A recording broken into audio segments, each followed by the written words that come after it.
tak pernah kering, relevan di setiap zaman, termasuk bagi kita pada saat ini. Mari kita gali pelajaran berharga dari beliau melalui 3 pilar utama, yakni iman, pengorbanan, dan kepedulian sosial. Hadirin rahimahullah, yang pertama, iman yang kokoh. Kisah Nabi Ibrahim alaihissalam adalah kisah tentang pencarian kebenaran sejati dan keimanan yang tak tergoyahkan. Sejak kecil, ia telah mempertanyakan keyakinan masyarakatnya yang menyembah terhadap berhala, bintang, bulan, dan matahari. Hatinya yang suci serta akal sehatnya tak dapat menerima untuk menyembah selain pencipta segala sesuatu. Dia menemukan Tuhannya yang Maha Esa, yaitu Allah Subhanahu wa Ta'ala. Keimanan Nabi Ibrahim alaihissalam diuji berkali-kali. Ia diuji dengan dilemparkan ke dalam api yang menyala-nyala karena menghancurkan berhala kaumnya. Namun ia tidak gentar. Imannya kepada Allah begitu kuat hingga atas pertolongan Allah Subhanahu wa Ta'ala api itu pun menjadi dingin dan menyelamatkan dirinya. Puncak ujian iman Nabi Ibrahim alaihissalam datang saat ia diperintahkan oleh Allah untuk menyembelih putra kesayangannya Ismail alaihissalam, buah hati yang telah lama dinantikan. Sebuah perintah yang melampaui logika manusia. Namun Nabi Ibrahim alaihissalam tidak sedikit pun ragu. Ia tunduk sepenuhnya pada kehendak Allah.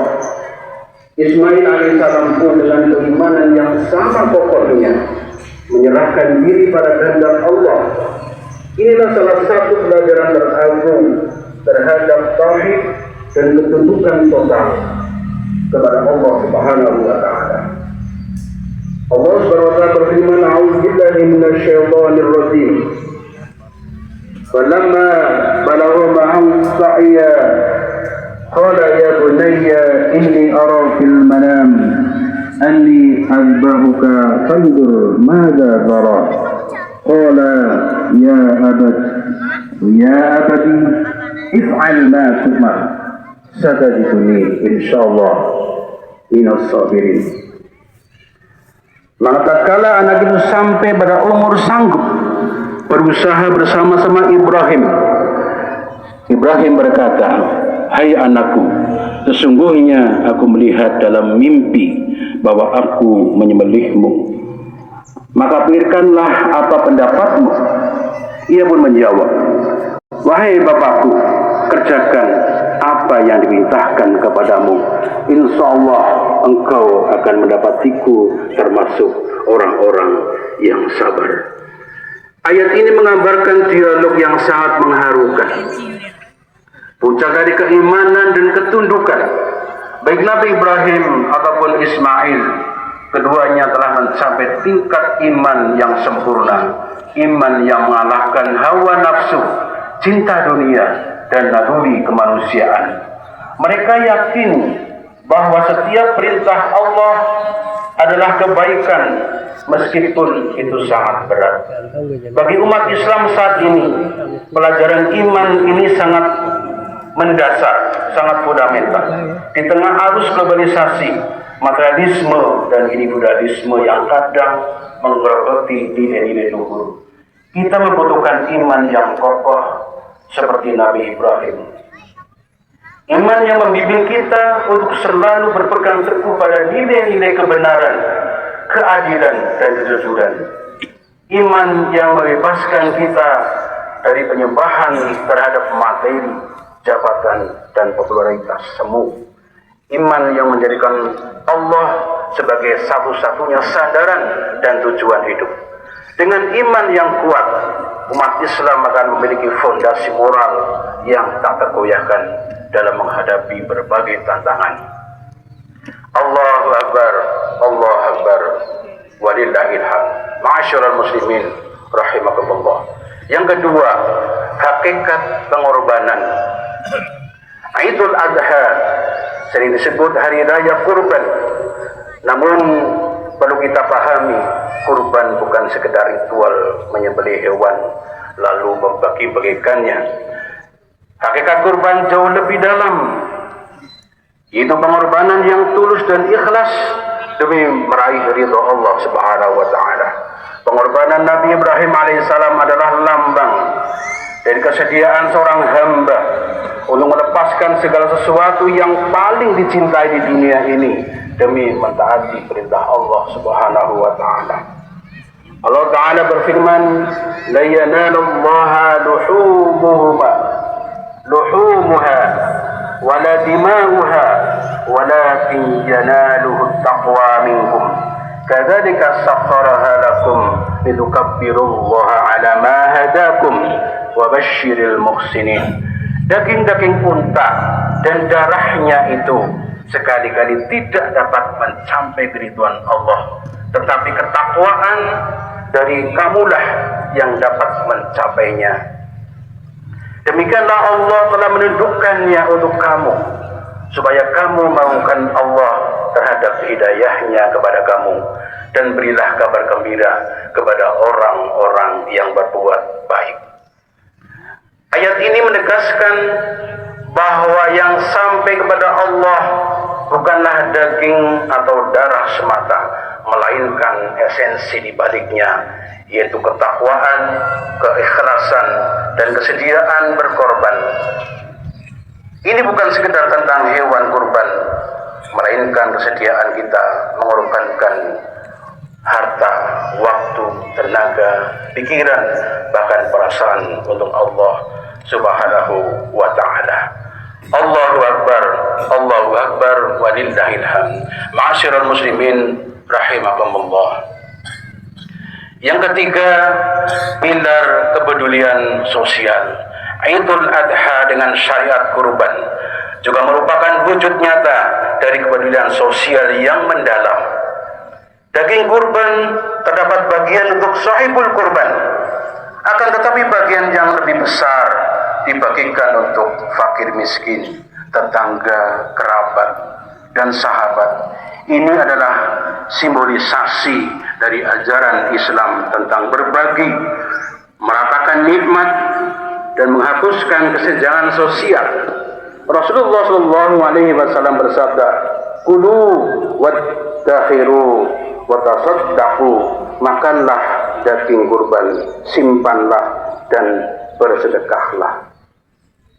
Hadis ini tidak hanya memberi izin untuk menikmati hasil kurban, tetapi juga mendorong untuk bersedekah, yang berarti berbagi dengan mereka yang kurang beruntung. Kepedulian sosial bukan hanya slogan, melainkan aksi nyata, tadbiran, amalan shalih yang memiliki makna, maksud mewujudkan nilai-nilai Islam dalam kehidupan bermasyarakat. Kepedulian sosial adalah juga merupakan kunci untuk menjaga keutuhan dan keberlangsungan bangsa. Di tengah perbedaan suku, agama, ras, dan golongan, kepedulian sosial menjadi jembatan yang menghubungkan hati yang berbeda. Ketika kita melihat sesama dalam kesulitan, ketika bencana melanda, ketika kemiskinan merajalela, semangat Idul Adha mengajar kita untuk mengulurkan tangan, saling membantu tanpa memandang latar belakang, gotong royong, zakat, infak, sedekah, dan filantropi Islam lainnya harus terus digerakkan untuk mewujudkan masyarakat yang adil, masyarakat yang makmur, dan keberadaban. Dengan kepedulian sosial yang tinggi, persatuan bangsa akan semakin kokoh dan setiap warga negara akan merasa menjadi bagian dari keluarga besar Indonesia yang saling menjaga dan saling menguatkan. Allahu Akbar, Allahu Akbar, walillahil hamd. Ma'asyiral muslimin rahimakumullah. Idul Adha adalah madrasah besar bagi untuk menguatkan iman yang kokoh pada Allah semata, meneladani pengorbanan yang tulus dan ikhlas demi meraih ridhonya, serta mengembangkan kepedulian sosial yang nyata dalam kehidupan bermasyarakat. Pelajaran dari Nabi Ibrahim alaihissalam ini adalah bekal berharga bagi kita sebagai individu dan sebagai bangsa Indonesia. Di tengah berbagai tantangan zaman, baik internal maupun eksternal, kita membutuhkan kekuatan iman sebagai kompas hidup, semangat pengorbanan untuk membangun peradaban, dan kepedulian sosial sebagai perekat persatuan dan kesatuan. Mari kita jadikan nilai-nilai luhur ini sebagai landasan dalam setiap langkah, baik dalam ranah pribadi, keluarga, masyarakat maupun berbangsa dan bernegara. Dengan iman, pengorbanan, dan kepedulian sosial, insya Allah akan terwujud negeri baldatun thayyibatun wa rabbun ghafur. Mari kita berdoa pada Allah Subhanahu wa taala. Semoga segala amal ibadah kita semuanya diterima oleh Allah Subhanahu wa taala. Bismillahirrahmanirrahim. Allahumma shalli ala Muhammad wa ala ali Muhammad. Inna Allaha wa malaikatahu yusholluna 'alan nabiy ya ayyuhalladzina amanu shallu 'alaihi wa sallimu taslima. Allahumma ighfir lil mu'minina wal mu'minat wal muslimina wal muslimat al ahya'i minhum wal amwat innaka sami'un qaribun mujibud da'wat fa ya qadiyal hajat. Rabbana zalamna anfusana wa illam taghfir lana wa tarhamna lanakunanna minal khasirin. Allahumma inna nas'aluka al-huda wat tuqa wal 'afafa wal ghina. Rabbana ighfir lana dhunubana wa israfana fi amrina wa tsabbit aqdamana wansurna 'alal qawmil kafirin. Ya Allah, Engkaulah Rabb yang menciptakan kami. Engkaulah satu-satunya yang berhak untuk kami sembah. Hari ini kami datang untuk pintu ampunan-Mu. Hari ini kami hadir bersimpuh dengan penuh-penuh dosa yang melekat di tubuh kami yang lemah ini. Ya Allah, betapa kami sering lupa bahwa kehidupan dunia ini sangat singkat, hingga kami pun jatuh dan jatuh lagi dalam kedurhakaan terhadap perintah-Mu. Ya Allah, ampunilah kami, ampunilah kami, ampunilah kami. Ya Allah, jika Engkau menutup pintu ampunan-Mu yang agung, kepada siapa lagi kami harus mencari ampunan? Ya Rabb kami, terimalah salat kami, puasa kami, kurban kami, dan amalan-amalan kami. Sesungguhnya Engkaulah yang maha mendengar, lagi maha mengetahui. Rabbana taqabbal minna, innaka antas samiul alim. Rabbana la tuzigh qulubana ba'da idh hadaytana wa hab lana min ladunka rahmah innaka antal wahhab. Rabbana hab lana min azwajina